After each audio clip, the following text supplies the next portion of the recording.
On this edition of Good Day DePaul, Mayor Emanuel survives the runoff election and wins re-election over Jesus Chuy Garcia. DePaul students and faculty react. The university announces tuition hikes for both current and incoming students. And a cheating scandal at a prominent university. I'm Arlen Crabtree. And I'm Ashley Holden, and this is Good Day DePaul.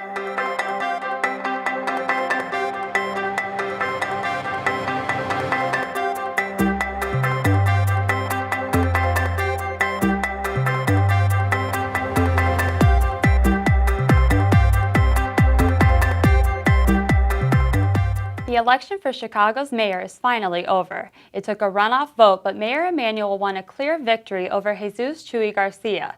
Good Day DePaul's Hannah Hoffman reports that some DePaul students played a part in the mayor's re-election.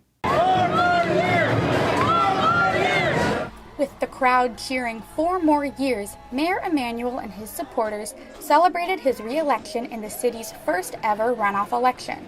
Emanuel secured 56% of the vote, with opponent Jesus Chuy Garcia at 44%. I am humbled at the opportunity to continue to serve you, the greatest city, with the greatest people, for the next 4 years.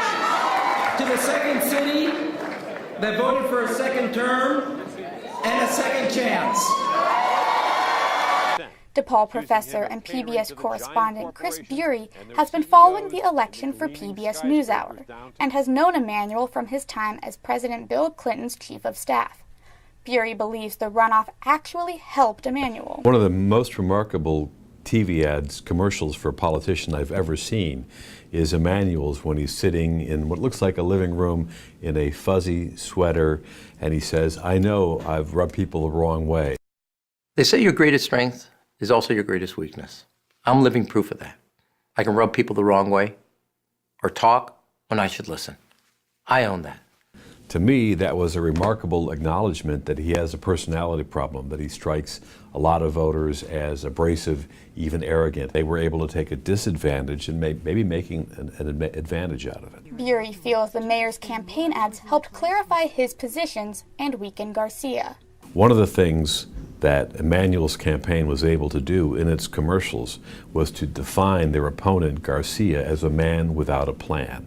That was devastating for Garcia, and it showed in a lot of the exit polls that people heard those advertisements and they believed them. Though voter turnout remained low at 40%, it was up several points from the initial February 24th election. Emanuel campaign volunteers were out in force before the election. Hi, my name is Catherine. I'm a volunteer with the Rahm Emanuel campaign, and we're just stopping by to see if we can count on your vote in tomorrow's elections. DePaul sophomore Catherine Vegas worked on the Emanuel campaign for 4 months. Let's keep going. In the days leading up to the election, Vegas canvassed around the Lincoln Park neighborhood, hoping to secure more votes for the mayor. Face-to-face contact has been proven to be the most reliable way to ensure people get to the polls. It's interesting in seeing the different diversity and demographics and working within the wards and trying to mobilize them as individuals and then unifying them together to elect Rahm Emanuel.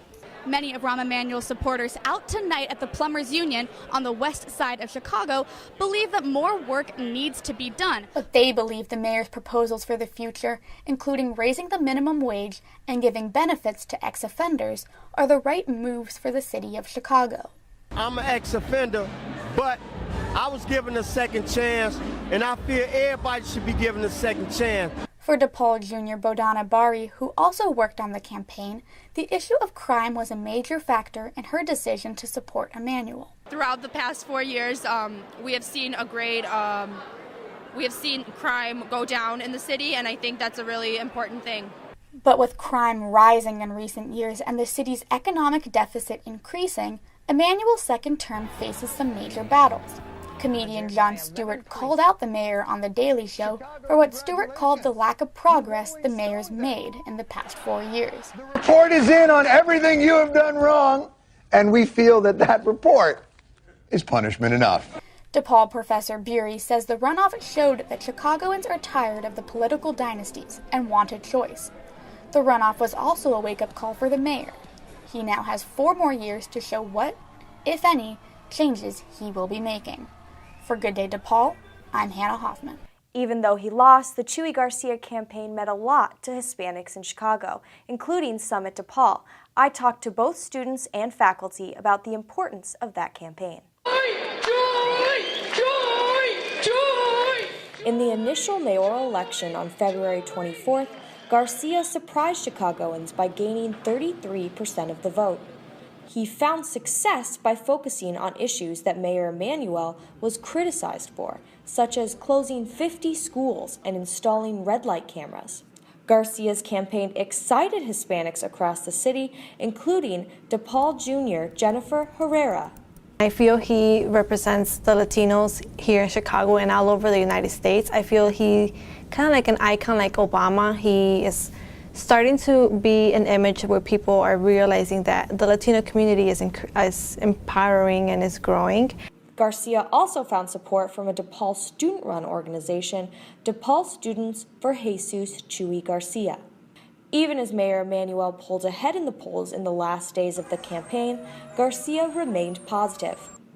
On April 7th, DePaul students and Chicagoans went to the polls, while later in the day, Garcia supporters gathered at the UIC Forum to find out the results of the runoff. In attendance were political leaders such as Reverend Jesse Jackson and Garcia's longtime friend, David Orr. Finally, Garcia took the stage to concede that the mayor had won.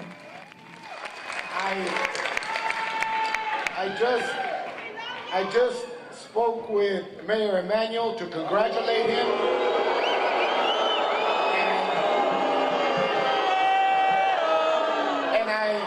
And I wished him and his family well. This was a hard-fought race, but it's over now.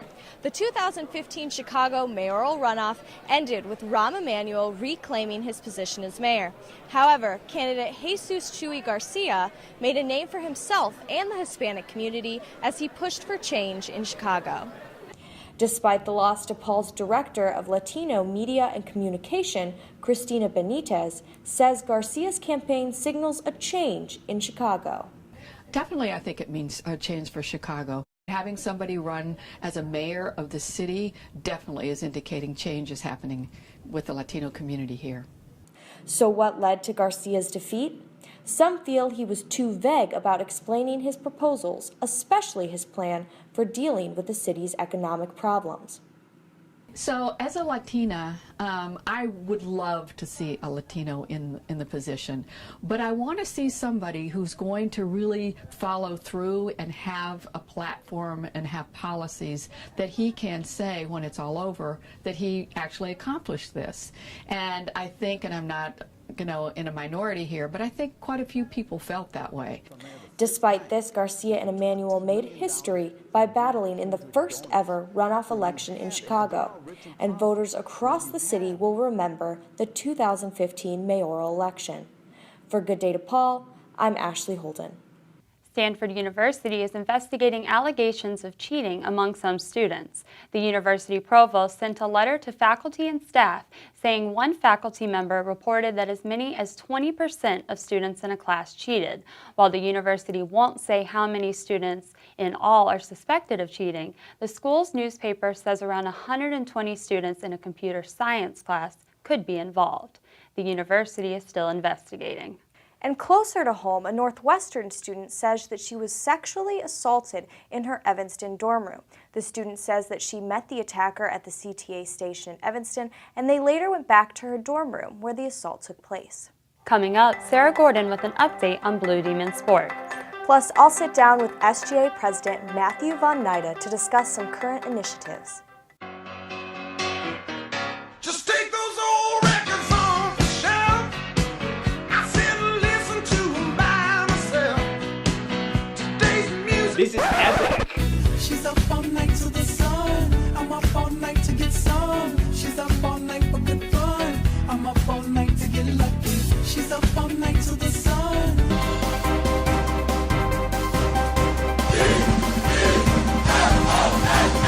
Radio DePaul is Chicago's College Connection.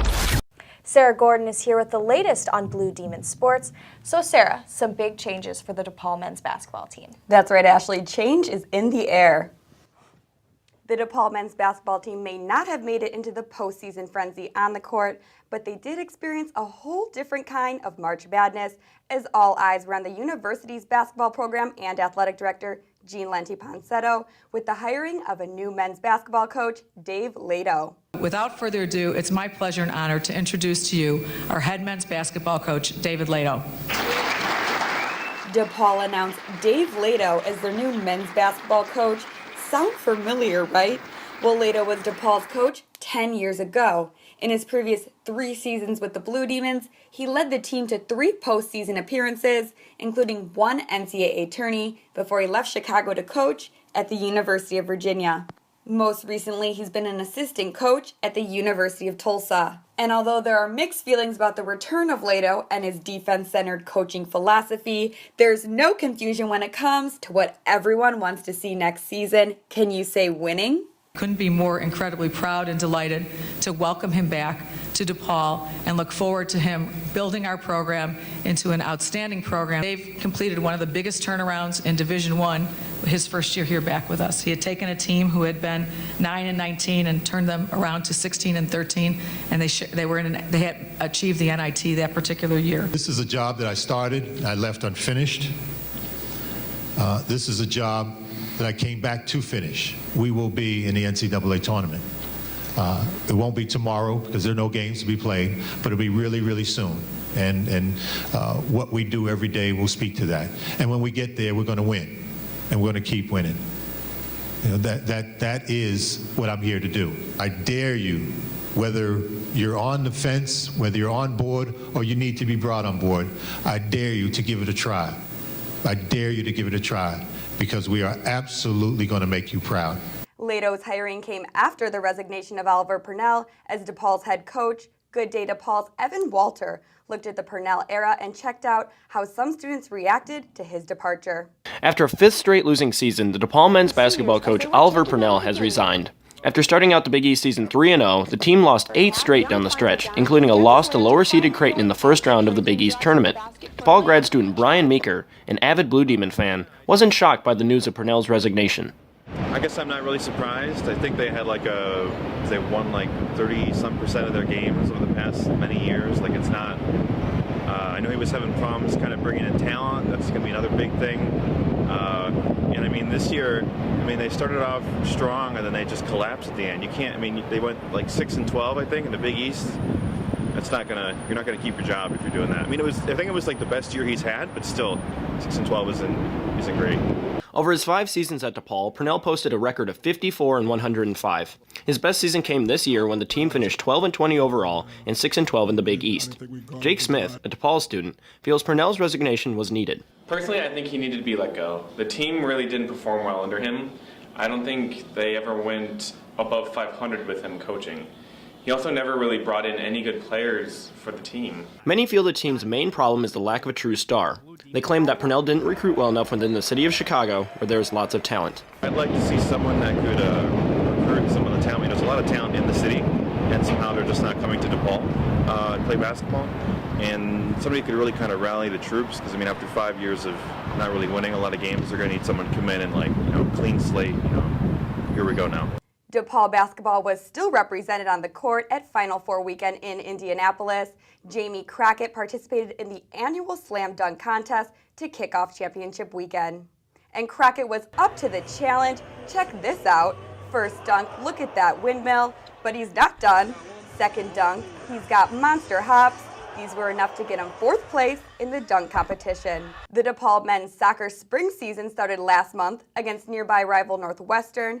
Good Day DePaul's Danielle Tumalovich talked with some of their players about their hopes for the spring and the regular season next fall. With warmer weather on the rise, the DePaul men's soccer team is stepping into spring training.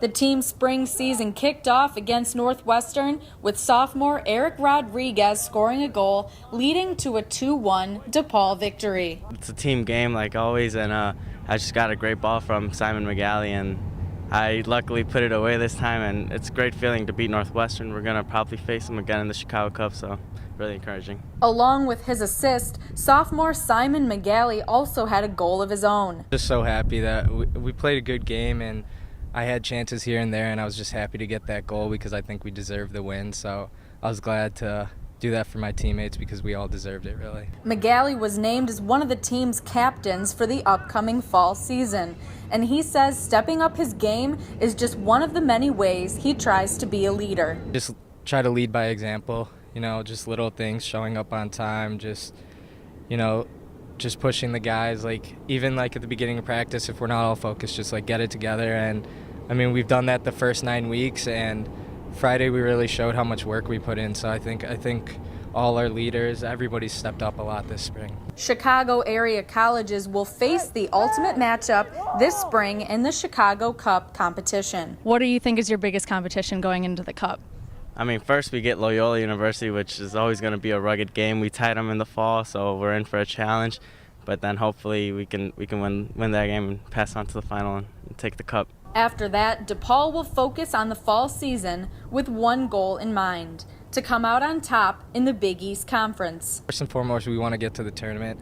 I think the past couple of years we might not have been at that level, maybe last year, and results haven't gone our way, but just looking at the game on Friday, usually we're up 1-0, then they tie us 1-1.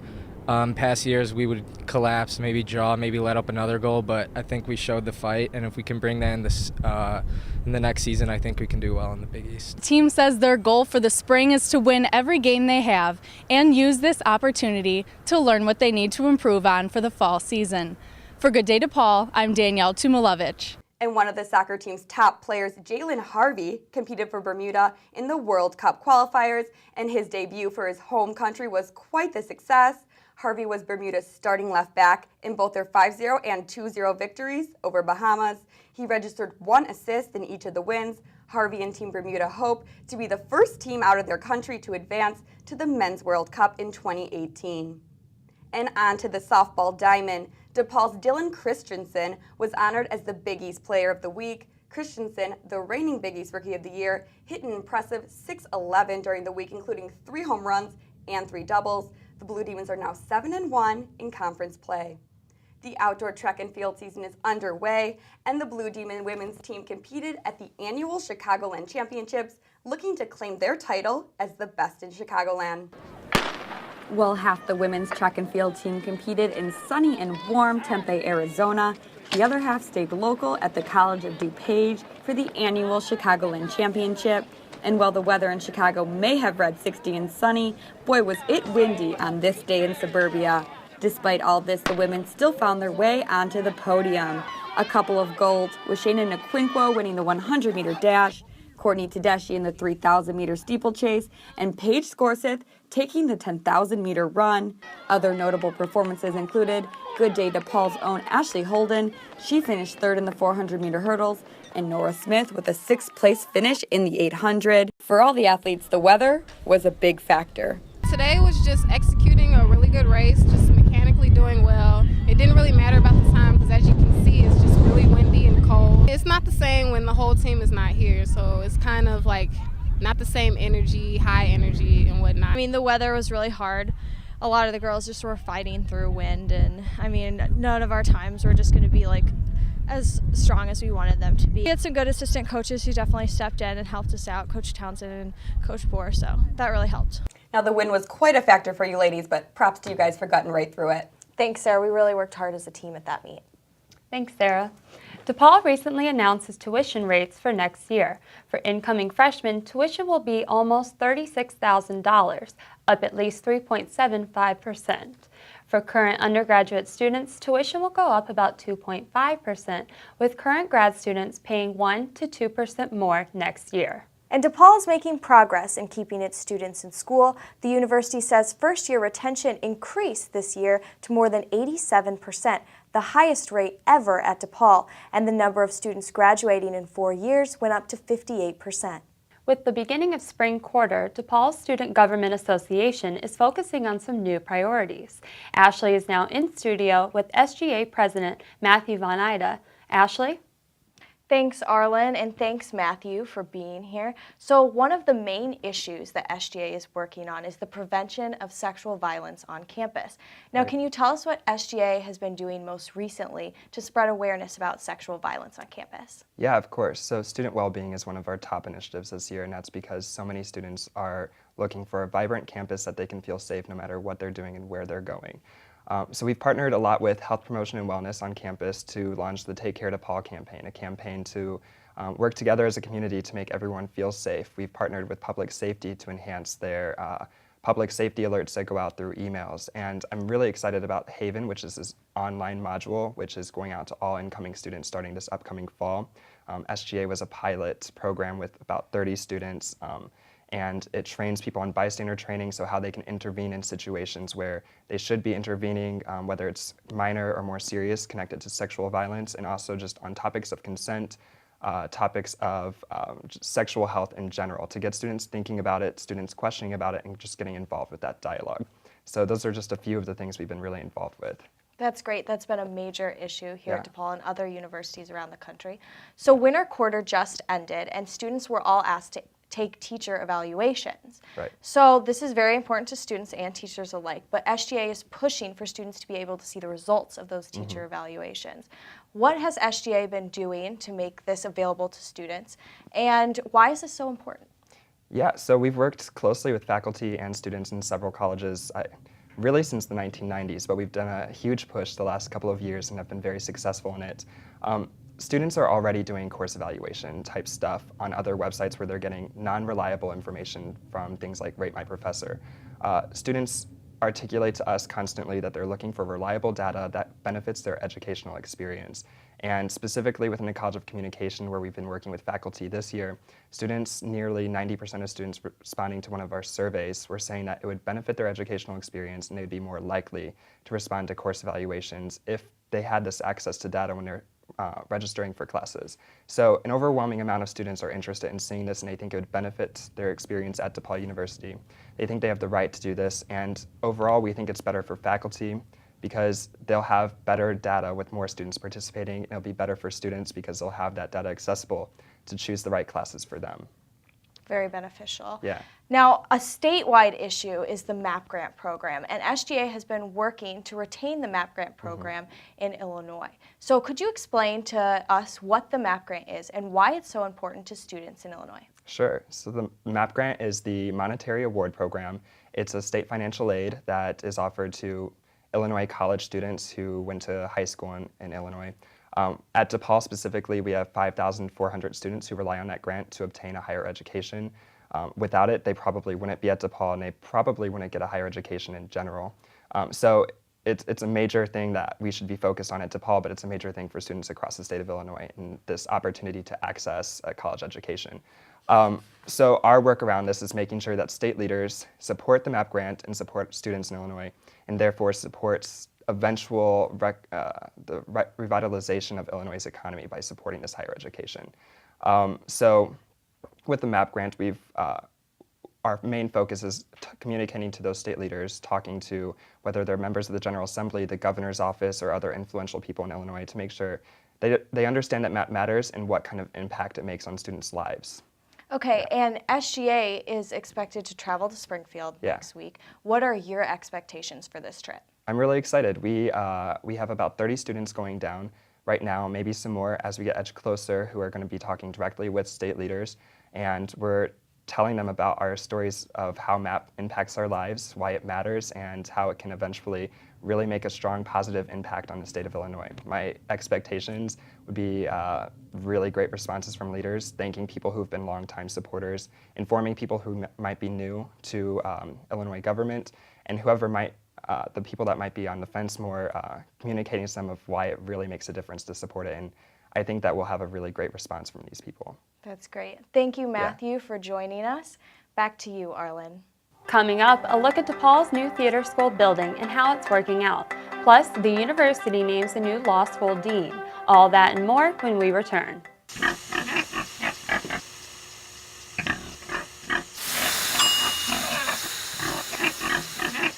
Cook foods to the right temperature using a food thermometer. 3,000 Americans will die from food poisoning this year. Check your steps at foodsafety.gov. The DePaul Law School has a new dean. She is Jennifer Rosada Pera.